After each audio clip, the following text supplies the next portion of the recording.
हनुमान ज्ञान गुण सागर, जय कपीस तिह लोक उजागर। राम दूत अतुलित बल धामा, अंजनी पुत्र पवन सुत नामा। महावीर विक्रम बजरंगी की जय। बोलो हनुमान भगवान की जय। चलिए साहब, वीडियो शुरू करते हैं आपकी। आज जैसे आप देख रहे हैं बोर्ड पर 7 दिसंबर 2024 से मंगल हो गए हैं वक्री। तो मंगल क्या है? मंगल अपना वक्री अवस्था में चले गए हैं। और कब तक चले गए हैं, कब तक वक्री रहेंगे? अभी 24 फरवरी 2025 तक ये वक्री रहेंगे। आज वीडियो हम बना रहे हैं आपकी कर्क राशि की, ठीक है। और आज जो हम बताना चाह रहे हैं कि मंगल हो गए वक्री, तो क्या हुआ? डर के आगे जीत है। घबराने की कोई ज़रूरत नहीं है, क्योंकि अक्सर ये देखा जाता है, अमूमन आपने देखा होगा कि कोई ना कहीं विरोधाभास है कि जब भी कोई ग्रह वक्री होता है, और खासकर कोई भी क्रूर ग्रह जब वक्री होता है, तो उसके परिणाम दुष्परिणाम भी आ सकते हैं, उसके फल ऐसे भी आ सकते हैं। और क्या होता है वो सारी चीज़ें हम समझाने की कोशिश करते हैं। चलिए, तो सबसे पहले समझ लेते हैं वक्री का मतलब क्या है। जब भी कोई घर वक्री होता है, मतलब ग्रह वक्री होता है, तो उसका तात्पर्य क्या है? उसका तात्पर्य ये है कि वो घर मतलब ग्रह थोड़ा सा स्लो हो जाता है, जो उसकी चाल है थोड़ी सी कम हो जाएगी, जो उसके परिणाम है थोड़े से पूर्ण रूप से अच्छे नहीं आएंगे, थोड़े से परिणाम अपना उसके हल्के आएंगे। एक चीज़। दूसरी चीज़, और एक घर वो पीछे भी अपना इम्पैक्ट मारेगा। जहाँ भी अगर हम सपोज करिए अब यहाँ पर आपके लगन में बैठे हैं, तो द्वादश भाव पे भी इनका असर आएगा, चाहे वो बैड रिजल्ट्स हैं चाहे वो अच्छे रिजल्ट है। और दूसरी चीज़ ये भी है, हमें सबसे पहले ये देखना होगा कि जहाँ पर उस घर का मतलब कोई भी ग्रह वो आ रहा है, वहाँ पर कौन सी राशि विराजमान है, उससे उस राशि के स्वामी के संबंध कैसे हैं, अच्छे हैं या बुरे हैं, उसी चीज़ को हम समझाने की कोशिश कर रहे हैं। और आप समझने की कोशिश करें तो वीडियो शुरू करते हैं। तो सबसे पहले समझ लेते हैं, वीडियो बना रहे हैं हम कर्क राशि की। कर्क राशि के जो स्वामी होते हैं चंद्रमा होते हैं। और चंद्रमा क्या है? चंद्रमा आपका मन होता है, मन के हारे हार होती है और मन के जीते जीत हो जाती है, ठीक है। दूसरी चीज, तो यानी अब मंगल कहाँ पर आके बैठे हैं? विद्यमान हो चुके हैं। मंगल आपके लगन पर आके बैठ गए हैं। तो क्या हुआ? लगन का क्या मतलब है? लगन से मतलब ये है कि ये क्या है? ये लेने को है। इन सब भाव से लेने को पैदा हुआ है, आप ऐसे समझ सकते हैं। ये सब भाव इसे देंगे, तो क्या हुआ? अब मंगल इनसे सबसे लेंगे, आप इसे ऐसे समझ सकते हैं।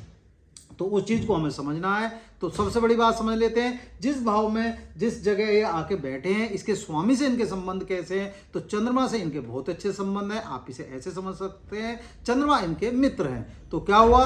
चंद्रमा अगर जब मित्र हैं तो परस्पर क्या हुआ? रिजल्ट कहीं ना कहीं पूर्ण रूप से अच्छे आने चाहिए। पहली बात ये समझ लेते हैं। वैसे अभी इस समय मंगल आपके नीच के भी चल रहे हैं, ये भी हमें समझना पड़ेगा। तो जब कोई भी ग्रह नीच का होता है, तो उसके भी परिणाम अच्छे और बुरे अलग तरीके से आते हैं। सारी चीजें जब पता चलती है, जब हम डिग्रियों को देखते हैं, जब हम किसी की राशि को देखते हैं, जब किसी की कुंडली को देखते हैं, क्या कौन सी दशा चल रही है, आपकी प्रेंतर दशा चल रही है, महादशा चल रही है, कौन सी दशा चल रही है, वो सब चीज़ें पता चलती हैं जब कुंडली को हम देखते हैं। अभी तो सिर्फ अमूमन हमने एक बनाया है और सिर्फ ये बताने की हम कोशिश कर रहे हैं कि भैया ये ग्रह आपके यहाँ पर लगन में आके बैठ चुका है। प्लेनेट की जो स्थिति है इस समय ये है, और इससे हम क्या देखेंगे, क्या हमें समझना, ये हम समझा रहे हैं, ठीक है। चलिए, अगर हम एक घर पीछे देखते हैं, तो एक घर पीछे क्या हो गया? द्वादश भाव हो गया। द्वादश भाव को सबसे पहले हम ये देखते हैं कि यहाँ पर कौन सी राशि विराजमान है। यहाँ पर जो राशि विराजमान है 3 नंबर लिखा हुआ है। 3 नंबर का मतलब क्या हो गया? मिथुन राशि हो गई। मिथुन राशि के स्वामी कौन है? बुध है। तो बुध क्या है? बुध से इनके संबंध अच्छे हैं बुरे हैं। तो बुध से जो मंगल के संबंध है वो शत्रु की स्थिति में आ गए। तो क्या हुआ? ये शत्रु हो गए। आपने देखा होगा जब भी आप किसी के घर जाते हैं या कोई आपके घर आता है, कोई शत्रु के यहाँ अगर आप जाते हैं या किसी मित्र के यहाँ जाते हैं, तो दोनों चीज़ों में अंतर आ जाता है। तुम शत्रु के यहाँ किसी के यहाँ जाते हो या शत्रु आपके यहाँ आता है, तो क्या है कि आपका जो कंफर्ट्स लेवल है वो थोड़ा सा अलग हो जाएगा। आप असहाय स्थिति में पहुंच जाएंगे, ना कि सहज स्थिति में रहते हैं। अभी आपका कोई मित्र आ रहा होता है तो आपको एक अंदर से खुशी होती है, कौन आ रहा है? हमारा मित्र आ रहा है। तो अंदर से क्या होता है? एक भाव होता है आपके अंदर कि हम ये भी करेंगे, हम ये भी करेंगे। क्यों? क्योंकि वो आपका मित्र आ रहा है। तो वो चीज हमें समझनी जरूरी है। तो क्या हुआ? ये द्वादश भाव है, और द्वादश भाव किसका होता है? ये आपके खर्चों का होता है, आपके व्यय का होता है, आपके हॉस्पिटल का होता है और कोर्ट कचहरी का होता है। तो क्या हुआ? यहाँ से मुकदमेबाजी भी शुरू हो जाती है। तो क्या हुआ? जब यहाँ पहले ही ग्रह हमारा जो बैठा है वो हमारे लिए अच्छा नहीं बैठा है, बुध हमारे लिए अच्छा नहीं है, तो क्या हुआ? हमें बुध को समझना पड़ेगा, ठीक है। तो बुध से हम समझेंगे जब कहीं जाके हमारा जीवन सही चलेगा। तो अब हमें क्या करना है, हमें कहीं भी लड़ाई झगड़ा नहीं करना है, हमें खर्चों से बचना है। क्या पता हमारी चोट लग जाए, चोट लग गई तो हॉस्पिटल में जाना पड़ेगा, कोई झगड़ा हो जाए तो कोर्ट कचहरी में जाना पड़ेगा, अननेसेसरी कोई खर्चा हो गया तो कहीं ना कहीं हमारे लिए दिक्कत होगी। तो क्या हुआ, हमने सबसे पहले तो अपने आचरण को ठीक करा, सबसे पहले अपनी जबान को ठीक करा, क्योंकि वाणी क्या है, बुध क्या है, बुध वाणी का भी कारक है। तो वाणी क्या है, वाणी आपके जीवन को बहुत प्रभावित करती है। तो यहाँ वाणी का विशेष ध्यान रखेंगे तो कहीं ना कहीं क्या होगा, हमारे लिए ठीक हो जाएगा। तो वाणी का ध्यान रखें सबसे पहले तो एक चीज है, क्योंकि वाणी अपने आप में कारक है, क्योंकि बुध का कारक है, वाणी का कौन कारक है, बुध है, बुद्धि का भी है, आपके समझ सकते हैं आप। तो क्या हो गया, कहीं ना कहीं हम अगर अपनी वाणी को सही रखेंगे तो इस भाव से हम अपना लड़ाई झगड़े से दूर रहेंगे, अपना सही रहेंगे, कठोर ना होने दें वाणी को, सॉफ्ट रखें, सही रखें, तो सारी चीजें हमारे हिसाब से सही चल जाएंगी। ठीक है, चलिए अब मंगल को 3 दृष्टि दी हुई है, 3 दृष्टि को समझ लेते हैं, मंगल कौन सी दृष्टि को देख रहा है। मंगल की पहली दृष्टि देख लेते हैं चतुर्दृष्टि। और चतुर्दृष्टि किसकी होती है, यानी मंगल किसके कारक हैं, सेनापति हैं, आपके पावर के कारक हैं, आपने देखा। और मंगल को क्या अधिकार दिया कि वह है, मंगल को अधिकार दिया हुआ है कि जितनी भी जमीन जायदाद है उसका कौन वो है, उसे कौन उसकी सुरक्षा करता है, भैया सेनापति सुरक्षा करता है। आप इसे ऐसे समझते, राज्य की जो सुरक्षा का जो जिम्मा है, आपके जमीन जायदाद इन सबका जिम्मा किसके पास है, आपके मंगल के पास है, यानी सेनापति के पास है। तो क्या हुआ, ये कहां पर भाव पड़ रहा है, चतुर्थ भाव पे पड़ रहा है। तो चतुर्थ भाव में जो राशि विराजमान है वो कौन सी है, वो तुला राशि विराजमान है। और तुला राशि के स्वामी कौन होते हैं, शुक्र होते हैं। और शुक्र क्या है, इनके सम हो गए। सम के हिसाब से अगर हम देखते हैं तो ना रिजल्ट बुरे रहे ना अच्छे रहे, तो जैसा आप करोगे वैसा आप फल पालोगे। तो क्या हुआ, ये भाव हमारा किसका होता है, हमारे कंफर्ट्स लेवल का होता है, हमारी भौतिक सुविधाओं का होता है, हमारी माताजी का होता है। ठीक है ना, तो ये हमारी जितनी भी सुविधाएं हमें मिलती हैं, भौतिक सुविधाएं होती हैं, वाहन सुख है, घर का सुख है, और बहुत सारे सुख है, वो कहाँ से प्राप्त होते हैं, हमें यहीं से प्राप्त होते हैं सारे के सारे सुख। तो क्या हुआ, ये कहीं ना कहीं मंगल क्या हुआ भाई, जैसा आप काम करोगे वैसा वो काम कर देंगे, वैसा रिजल्ट दे देंगे। और दूसरी चीज क्या है, यहाँ पर अगर जो हम देखते हैं शुक्र आ गए तो शुक्र ना अच्छे रिजल्ट देंगे ना बुरे रिजल्ट देंगे। तो कहीं ना कहीं अगर इन्वेस्ट के लिए कोशिश करोगे तो इन्वेस्ट हो भी जाएगा। सामान कुछ लेना चाहते हो, मेहनत करोगे, पैसे दोगे या थोड़ा सा तरीके से काम धंधा करोगे तो हो सकता है घर में नया सामान आ जाए।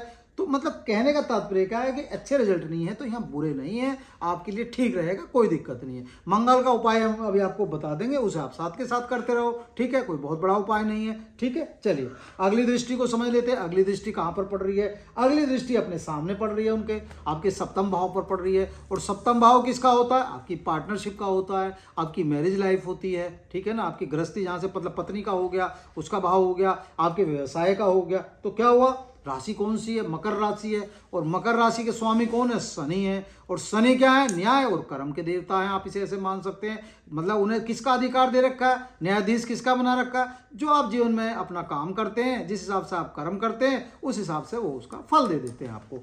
तो अब आपने यहाँ उद्योग लगाया, व्यवसाय लगाया, मेहनत करी, तो क्या हुआ, फल आएगा ना, फल तो निकल कर आएगा। क्यों, क्योंकि ये भी समय, ये भी शत्रु की दृष्टि में नहीं है इनकी। तो कहीं ना कहीं क्या हुआ, इस भाव से भी आप अपने पूर्ण रूप से कहीं ना कहीं अपना काम निकाल लेंगे। ऐसा नहीं कि काम नहीं निकलेगा, ठीक निकल जाएगा, कोई दिक्कत नहीं है। तो यहाँ भी आपके लिए ठीक रह जाएगा, अपना तरीके से काम करेंगे तो कहीं ना कहीं फायदा हो जाएगा। घर में भी संबंध आपके, अगर आप सही रहेंगे, ठीक रहेंगे। देखो सबसे बड़ी बात क्या है कि शनि अपना खराब नहीं करना है। शनि को खराब करोगे तो दिक्कत आएगी। शनि आपने खराब कर लिया तो फिर रिजल्ट आपके बुरे ही बुरे आने हैं, इस बात की लिखित गारंटी ले लो, फिर कुछ नहीं होता, चाहे आप कुछ भी कर लो। तो क्या है, अगर अपने बिजनेस के प्रति ईमानदार हो, मेहनत कर रहे हो तो फल अच्छा आएगा। अपनी पत्नी के संबंधित अपना अगर आप ईमानदार हो तो कहीं ना कहीं रिजल्ट अच्छा आएगा। अपने बॉस से संबंधित आपकी ईमानदारी है या कहीं भी काम कर रहे हैं तो रिजल्ट आएगा। तो कहीं ना कहीं जो आपको इसके रिजल्ट मिलेंगे ठीक मिलेंगे, कोई दिक्कत नहीं है, पूर्ण रूप से ठीक रह जाओगे और अपना काम निकाल के ले जाओगे। क्योंकि अभी 24 फरवरी 2025 तक ये अपना ऐसे वक्री अवस्था में रहेंगे तो अपना आप काम चला लेंगे। ठीक है, चलिए बात कर लेते हैं अष्टम दृष्टि की। अगली दृष्टि कहाँ पर पड़ रही है, अष्टम भाव पर ही पड़ रही है आपके। और अष्टम भाव किसका होता है, आपकी गुप्त विद्याओं का भी होता है और आपके गुप्त अपना रोगों का भी होता है, आपके तनाव का भी होता है, आपकी मृत्यु का भी होता है, आपके बुढ़ापे का भी होता है और आपकी आयु का भी होता है। तो बड़ा इंपॉर्टेंट भाव है। और फिर रोल किसका आ गया, यहाँ भी रोल शनि का है। तो शनि क्या समझाना चाह रहे हैं, समझाना ये जा रहे हैं कि आपके उम्र से संबंधित जो चीजें आ गई तो अपने भैया मेहनत करो, अपना मेडिटेशन करो, अपना फिजिकल फिटनेस अपनी फिट रखो, सही रखो। और कोई भी अगर आपका कोई मतलब दिक्कत है तो उसका पूर्ण रूप से इलाज कराओ। तो क्या हो गया, यहाँ आपको पहले ही सावधान कर रहे हैं। तो क्या हुआ, अगर आपके शरीर में कोई समस्या भी है, सपोज करो आपके शरीर में कोई समस्या है, आपका खान पान सही है, आपकी मेहनत सही है, और मंगल देखो हमेशा एक चीज ध्यान रखना, जब आप फिजिकल फिटनेस का ध्यान रखते हो तो मंगल को हम किससे रिप्रेजेंट करते हैं, हनुमान जी से करते हैं। तो हनुमान जी इन सब चीज़ों से खुश होते हैं। आपने जो भी कोई काम करा, मेडिटेशन करा, योगा करा, या आपने क्या कहते हैं अपने हेल्थ फिटनेस के लिए व्यायाम करा, या कुछ भी करा आपने, तो फिजिकल फिटनेस का अगर आप ध्यान रखते हो तो कहीं ना कहीं क्या हुआ, मंगल भी ठीक रहे आपके और आपका बीमारी के हिसाब से भी ठीक रहे। अब हमें पता है कि हमें बुरा खाना ही नहीं है, सही खाना है, तो क्या हुआ, इन सब चीज़ों का जो प्रभाव आएगा आपके जीवन में आएगा, आपके ऊपर आएगा, तो कहीं ना कहीं आपको ठीक रहेगा। ठीक है, हो सकता है इस समय आपको कोई धन भी प्राप्ति हो सकती है, क्योंकि आकस्मिक जो धन प्राप्त होता है वो भी यहीं से प्राप्त होता है, आप इसे ऐसे समझ सकते हैं। और मंगल क्या है, मंगल भूमि के भी कारक हैं, आपके हिसाब को समझ सकते हैं। भाई भूमि के अभिनय बताया ना, भूमि की रक्षा कौन कर रहा है, मंगल ही कर रहे हैं, भूमि को कहीं ना कहीं देने की कृपा कर सकते हैं ये।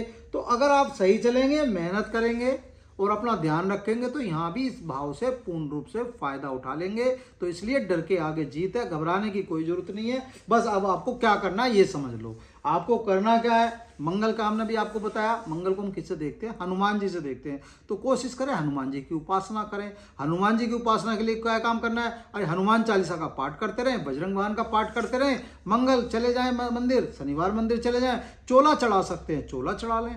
अगर ये सब आप काम करते रहेंगे तो कहीं ना कहीं मंगल का पूर्ण रूप से आपके जीवन में मंगलकारी होगा। और आपके वैसे भी लगन में बैठे हैं, आपके लिए वैसे भी ठीक है। और कोशिश करें ज़्यादा से ज़्यादा एक्सरसाइज और अपना दौड़ वगैरह लगाने की कोशिश करें, तो कहीं ना कहीं आप ठीक रहेंगे, इस समय हष्ट पुष्ट रहेंगे। अगर ये सब काम करते रहेंगे तो कहीं ना कहीं मंगल की पूर्ण रूप से कृपा और आपके मनोरथों में पूर्ण रूप से मंगल ही मंगल होगा, आप इसे ऐसे समझ सकते हैं। उम्मीद है जो हमने आपको समझाया आपको समझ में आया होगा। वीडियो अच्छी लगे तो प्लीज़ लाइक करें, शेयर करें, चैनल सब्सक्राइब नहीं करा तो सब्सक्राइब कर दें। ठीक है, धन्यवाद।